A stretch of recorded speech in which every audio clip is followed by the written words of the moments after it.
Keep being too caught up by all my demons, lost without that love. Ladies and gentlemen, welcome back to the Total Villain YouTube channel, where I'm continuing this theme of going into different elements that make up Aston Villa Football Club. And with the man named Villa on tour by the side of me, I thought it was only right to explore away days. Villa Parks is the home of Aston Villa. It's the home of the fantastic boys in claret and blue, but just going away from that and going around across Europe, going across the country and exploring Max's favourite away days, I'm here to speak to the legend that is Max Stokes. Max, how are you, mate? I'm really good, mate. It's good to be talking about football potentially coming back very, very soon. Good times ahead, hopefully, mate. But thanks for having me on. Looking forward to it. Now, there's been a few developments in regards to Aston Villa I think there's been a new training facility opened at Bodymoor Heath. Prince William opened that.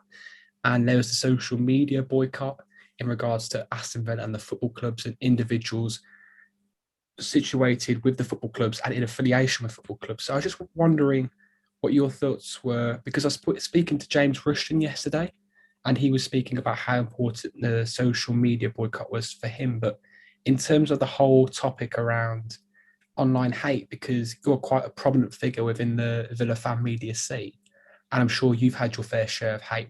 What's your opinion around that before we delve into AVFC away days? Yeah, I think it's definitely something that was very important. Something had to be done, and I think a lot of people, as well as the football clubs and stuff like that, taking a stand and boycotting it. It's a small part, but it's as much as they can do, because the social media companies have to take note and change something, because some of the stuff you see these footballers and everybody else getting is vile. It's absolutely vile. And going back to me, I've received my fair share of abuse on social media and stuff from Villa fans, rival fans, whatever. But I can only imagine what. That doesn't even compare with what footballers get. You see the followings that these footballers have got. Some of them have got millions upon millions of fans, as well as people who just want to just abuse them for some bizarre reason. So something had to be done. So fair play to them. But yeah, I've had it before. It does get to you initially. I think the more it happens to you, it's sad to say, you just do kind of get used to it. I think I have sort of now, it doesn't really bother me too much. But I think, if you're new on social media, or you're an up and coming footballer, for example, it can really, really have an issue with you. I think that an issue with, I've forgotten his name, Tyreek Wright, a young Villa lad. He's on loan at Walsall. He got racial abuse, and that might throw his whole career. It might just affect him mentally. You just don't know. So something's got to change. Some of the stuff you see these footballers posting, Tyrone Mings has come out recently and has shown what he's been getting as well. It's a small minority, but it's absolutely horrid, and something's got to be done. I'm just wondering as well, has that ever occurred, I don't know, hate towards you in person? Because hate, you should stop the line there, and it can happen at Villa Park, it can happen away from Villa Park, but I reckon that with it happening in Villa Park, the surroundings are comfortable for you because you've been to that environment so many times, so you can sort of deal with it maybe. But in an away match where you, I don't know, 1 week in Southampton, 1 week in Portsmouth, where these are different locations where you haven't necessarily gone to before, have you been the subject of hate on an away day? Yeah, definitely. I think I think it was Southampton away last year. I think it's just these lads who have maybe too much to drink and they don't know what they're saying, and they just lose all respect. Because if you're by yourself along the street on a normal Monday morning, whatever, and you see me walking, you're not going to dish out anything realistically. But I think it's just in that football environment where everyone's had a drink, you're with your mates, you're with 3,000 other people, you don't really think it's going to have an impact on me, for example. So yeah, I've had a little bit of stick in person, but it's not too bad. I think the majority of the problem is social media, because people can hide behind a computer screen, they can blurt out whatever they want on a keyboard and say whatever they want, and they don't think it'll have any consequences. And I think consequences is what needs to happen, because that's not happening at the moment. But yeah, I've had a little bit in real life, in terms of from Villa fans and rival fans as well. But most of the time, you just got to laugh it off and try your best to just ignore it. I think it's important to discuss the negatives and positives surrounding football, because I see fan channels nowadays mainly focus on the positive side of things, especially Villa fan channels, and that's great. But to delve deeper into why people feel a certain way and to help solve problems like these, not necessarily solve them from my channel, but just discuss them in a certain way and help to change the perspective on things like hate and make sure that people are more secure and safe online is important. But regardless of the negative side of social media and away days, I want to speak with the topic of conversation being away days and trips away from Villa Park. I was just wondering, what was your first away trip with Aston Villa, and what was that like for you? It was Leicester away in the 14-15 season. Believe it was January 2015. It was the year before Leicester won the league. So I think they were in the relegation zone. Like, we all know the story of Leicester. They were towards the bottom of the league until like the last 5 games, whatever it was. Like, that was just ridiculous. And of course, in typical Villa fashion, we lost that day 1-0. It was a horrible performance. I think Paul Konchesky scored an absolute screamer for Leicester. We lost 1-0. It wasn't great. I think I was fighting after the game as well. But look, it was a great experience. I think I was around 14 years old. I went with my dad and a couple of mates as well. It was a really good experience. Like, it was nothing like, I didn't know what I was expecting, but although we didn't win or anything like that, I just remember the noise when the players walked out. The noise from the Villa fans was just something that I'd never experienced being at Villa Park before. Just because I think it's that core group of real proper Villa fans, and it's you're the minority there. Whereas Villa Park, you're all sort of on the same side, apart from the pocket of away fans in the far corner. But you were the minority that day, and I kind of like that. That's what I like about away days. You are the minority. You're going to someone else's home and trying to cause an upset. So yeah, first game was not the best one to get. It was your first away day, but it got better from there. Let's put it that way. That's the thing as well, because you touch on it there, the supporter base in regards to away dates compared to games at home is different, and it's more, I know they're more passionate in a certain way in regards to chanting, and they all stand up. And I remember the first game I went to was Sheffield Wednesday away, and it was 4-2 to Villa. And I just remember just one silly little thing, like my dad would say, "Oh, we have to stand up for these games." And I'm so used to being like the family area, so you sit down. It's just that ultra feeling, if you know what I mean, where you're all as one, you're all alike in terms of your supporter base for Aston Villa. I'm sure, I think through Villa on Tour, you made a few friends in regards to away days, haven't you? Yeah, definitely. I think that's one of the best things about away days, just meeting new people, because you do see the same faces every single week. You have that core 2,000-3,000 Villa fans, and you do see the same people pretty much every week. You have a drink with them in the concourse, you have a laugh with them and stuff like that. And I think since we've stopped going for the 14, 15 months, whatever it's been, that's been the main thing that I've missed, just seeing these familiar faces that you don't necessarily speak to during the week, you don't see during the week, you just remember them from Villa away days, and that's what makes it what it is, and that's how good it is. But yeah, like you said, I don't think unless you've been to an away game, you can kind of relate to it in terms of Villa Park, because it is so different. Like you said, even the little things, just like standing up and just how ferocious the chants are and stuff like that, you just don't get that at Villa Park. And don't get me wrong, we all love Villa Park, and it's great being at Villa Park, and it's great being at home, but you just can't compare it, in my opinion.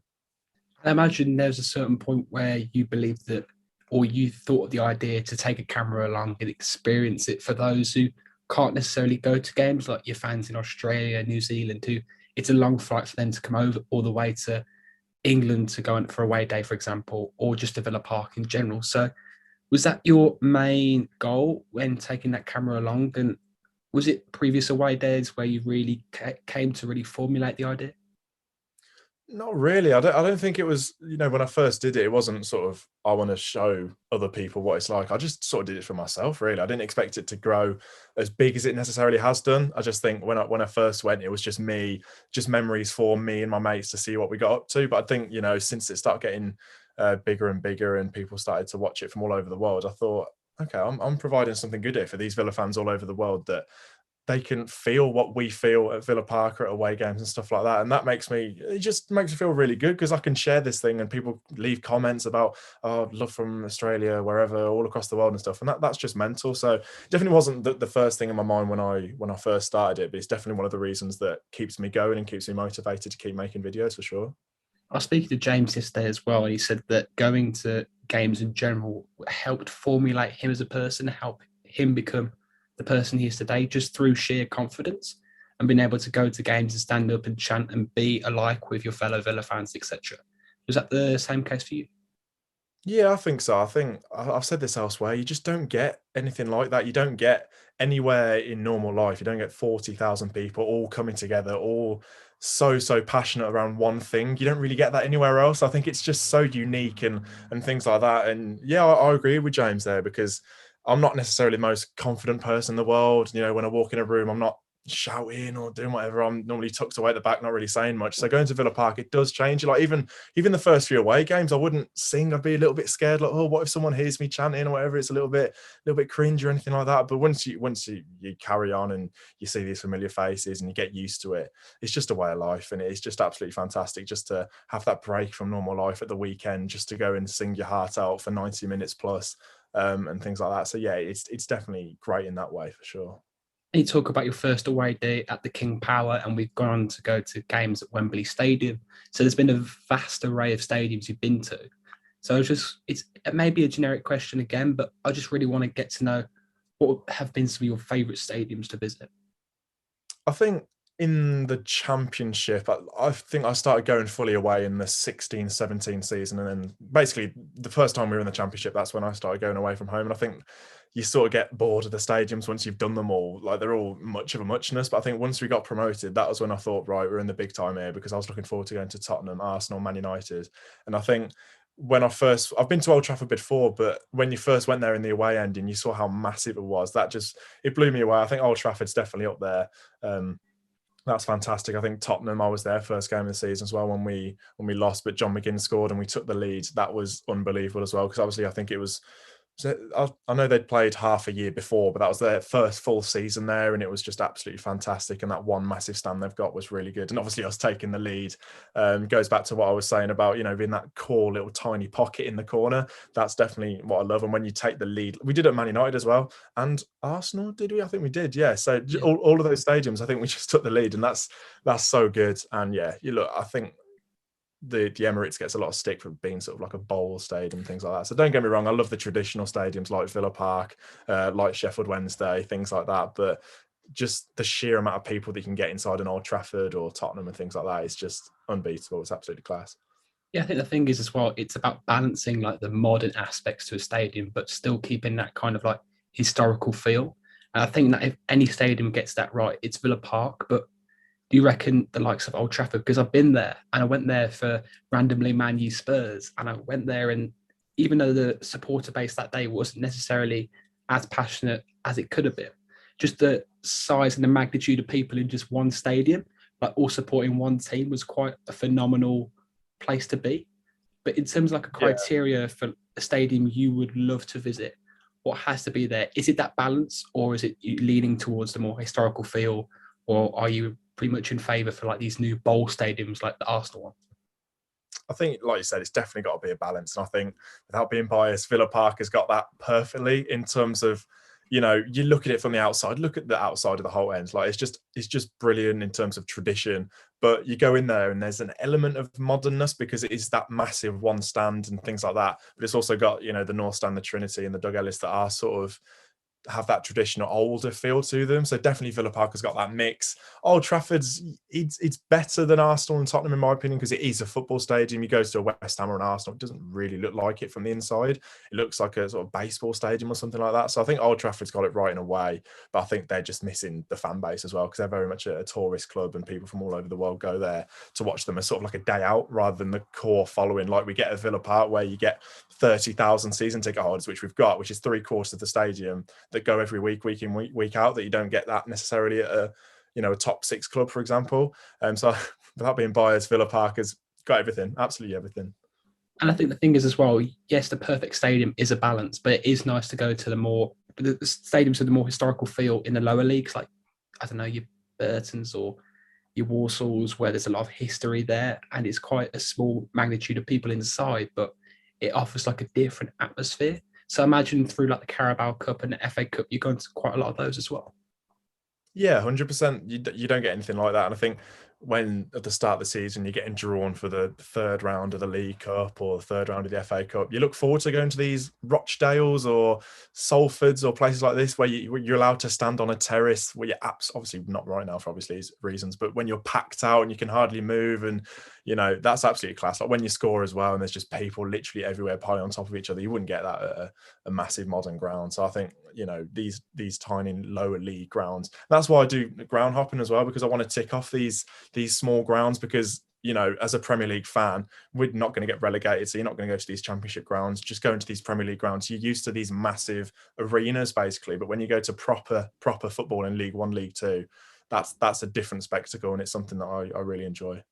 I mean, I imagine you've had the question in terms of which big stadium do you still want to go to, like the Allianz Arena or Wembley, which you've been to. But in terms of the lower league clubs, which stadiums are you interested in visiting, like your League Ones, your League Twos, and even lower than that, like your Notts Counties? Yeah, I think I've done, like, obviously before COVID, I was trying to tick off the 92 before the end of that season. I think I'm on sort of 65-ish. Wow. So I've still got, I think I've done Championship, Premier League now, with the exception of West Ham or Newcastle. So I've pretty much done that. I think it's just the League Ones and the League Twos that I need to do now. But look, they're absolutely fantastic. I think Luton, I did recently. I think that was one of my last games. Like, Luton gets a lot of stick on social media. You see the photos of people's washing hanging up when you're walking into the away end and things like that. But I love that. I absolutely love that, just because it's so different. And it's a proper old ground. Okay, elements of it are literally crumbling under your feet as you're walking over them and stuff like that. But I like that. It's character rather than just these big grounds that are much of a muchness. They're all sort of the same. You go to one, you've been to all of them in a way, rather than the lower league grounds that are all different. You can see the history there. You can see the character that they've all got. And yeah, that's absolutely just fair play to them, because they are great grounds. I mean, for me personally as well, being brought up mainly within like the Championship period. I mean, I went to the games before we got relegated, and I wasn't necessarily like fully immersed as a Villa supporter then. But going to the Championship and visiting your Prestons, your Boltons, your Sheffield Wednesdays, stadiums which we probably won't visit again in a long time, just having those appreciations for the historical feel, like I've said, and then going to a stadium like Wembley in the playoffs, where the atmosphere is completely different and it's just such a different sight to see. I remember the first time I went to Wembley, I think it was Fulham, and despite the result, it's just such a great stadium, isn't it? Yeah, I think it is kind of different. Okay, it does look like a bowl like an Arsenal, but it feels tighter. That's the thing about Wembley. It does feel tighter rather than an Arsenal, which is just massive, and it just feels like way too open. Whereas Wembley is tighter. I think, going back to what you were saying about the Championship as well, I think we were quite lucky, and I was as well, because I started going away in the Championship. So I grew to appreciate these grounds in the Championship, and they were the first grounds that I sort of went to rather than the Premier League. I went to obviously the Premier League grounds once we got promoted and things like that. So I, like you, was basically brought up in the Championship era, and that's when I started going to these games. So once you get into the Premier League, you do grow to appreciate them a little bit more as well. But it is different in terms of, you just do get more character in the Championship and lower down rather than the Premier League, where it's all corporate. You know, you look at Liverpool's new stand, like that new stand, okay, brilliant, it's allowed a couple more thousand fans, but it's just corporate, it's boxes and press and things like that, which is just a bit boring. I mean, this is the thing as well, because we go to football, and I said this to James, to see your Ronaldos, your Messis, your Neymars, your Griezmanns. If you are lucky to see them in the stadium, you are. But the whole point of football, and I think that's been really emphasised during lockdown, is the experience, like going to games, meeting friends and family, going to different stadiums, going to the pub, going to just experiencing different cultures. That's really what football's all about. Yeah, 100%. I think the thing that emphasises that is, before lockdown, if Villa weren't playing on a Saturday, I'd head up to Manchester on the coach and go to Salford versus Burton. I couldn't name you one player on that pitch. I couldn't name you one player. They don't have to be Messi's, Ronaldo's, whatever. I don't know any of their names, but you just get involved. You sort of get to know the people around you who are from Manchester, for example, that you've never met in your life. But once Salford score, couldn't name the goal scorer, but you're throwing yourself around, jumping, hugging people, whatever. You just embrace yourself, like you said, in that culture, which is just fantastic. It just gives you sort of a bigger view of football, because okay, it's great going to Villa Park every week following Villa, but you're only sort of in that Aston Villa bubble. Whereas that's why I do ground hopping, just to sort of embrace myself in these different cultures and different clubs, and how different clubs act and how different fan bases are as well. That's the interesting thing as well. I'm just obsessed with fan bases and how different fans are from all over the country, up and down the leagues as well. That just fascinates me. So that's one of the main reasons why I do ground hopping and things like that, just to see the culture of all these different clubs across both England, been to Scotland, across Europe as well. I had lots of plans to go to Europe before COVID as well. I think I was going to Italy to watch Milan and Ronaldo. That's now in the bin. Wow. So hopefully he's still playing by the time we can go abroad. I think I was going to go to Bayer Leverkusen as well to watch Rangers in the Europa League. So just seeing these European cultures as well, because you can go to Macclesfield and Salford and things like that, but it's not quite your big leagues across Europe as well. So that's something that I definitely want to get back to when possible. I think just to reiterate the point again, because you can have people of like different races, religions, and different backgrounds, etc. But that passion for football is what keeps us as a community really close, and that's why it's so passionate. And the rivalry within football between teams is why football is such a great sport. So in terms of weird outcomings from a match where you potentially hugged a fan, or there's been a weird story in regards to an away day, can you name me some? Yeah, it just goes back to meeting the same people at away games, and it's just, I think one of the main ones was there's this group of lads that I see. I think it's a lad and his dad and his mate and his dad as well that you see at Villa Park. I don't speak to them during the week or whatever. I might interact with them on Twitter and stuff, but I'll see them on the weekend at the Villa as well. And we just have a great chat. It's like, you know, we're the best mates ever and things like that. And I think one of the best things was when Villa went to pre-season in Leipzig. I just saw him on the train tracks just next to me. Like, we're in Germany. We only ever speak to each other at Villa games and stuff, but then you just see him at the train station next to you, and it's just like, oh, how are you, mate? Good to see you, etc. Like, you are best mates, but you've only met these people like a couple of times. So I think it's just that, and you know, just especially when you score a goal as well, you don't care who's next to you. You can just hug a stranger. Like, no other walks of life you'd ever have to do that. I just think that's what's great about football, and you are sharing that passion for one thing with all these different religions around you, all these different ages. I think Birmingham is good for that as well. I think Aston Villa has such a great multicultural community when you go to Villa Park. That's what makes it brilliant, and I think Villa is really good for that.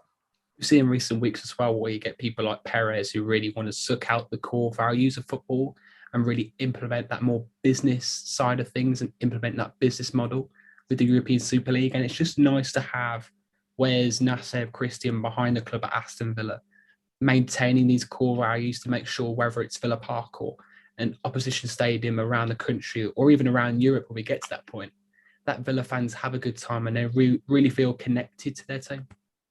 Yeah, definitely. I think, like you said, the guys at the top of the club, you can just tell that they get it. They understand what football's about. And, you know, they might not have experience in football before. They've only been involved in baseball, for example, or basketball or whatever. But they've come over here. They've embraced the culture.